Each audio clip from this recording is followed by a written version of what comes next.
বাবারে, তোমার ভাত আমারে দিতেছো, তুমি খাইবা না বাবা? না মানে কাকা, আমার পেট ভরা আছে, আপনি খান, আর সমস্যা নাই, আমি বাসায় গিয়ে খেয়ে নেব। বাবারে, খাওন তো দিলা, বত্তা ছানা দিয়ে তো ভাত খাই না বাবা। যদি আল্লাহ ভালো মন্দ দিতা। হায় রে, খাওয়াইতে বসায় যে কোন ঝামেলায় পড়ে গেলাম। আমার কাছে তো তেমন কোনো টাকা পয়সা নেই, এখন কি যে করি।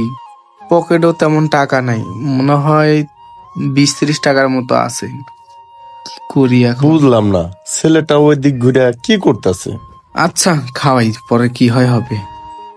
কাকা, তাহলে কি গরুর মাংস অর্ডার দেই? হ বাবা, গরু মাংস দিলে একটু ভালো হয়। এ ভাই, একটা গরু মাংস দেন তো। কাকা, এই নেন, পেট ভরে খান। আচ্ছা বাবা, ঠিক আছে, তাহলে আমি খাই।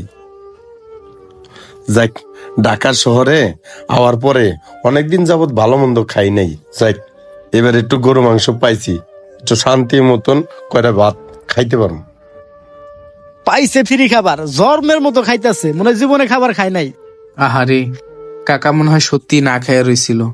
যাই হোক, আল্লাহ তাআলার কাছে হাজার হাজার শুক্রিয়া যে আমার বাবার বয়সী একজন লোককে আমি খাওয়াইতে পারতাছি। সত্যি উনার খাওন দেখে আমার খুব মায়া লাগতাছে। বড় ভাই, মক্কেল একটা পাইছেন, এরকম মক্কেল পাইলে আর কোনো টেনশন নাই। হ্যাঁ ভাই, ঠিকই কইছেন, আমার বেচা কেনা হলেই হইল।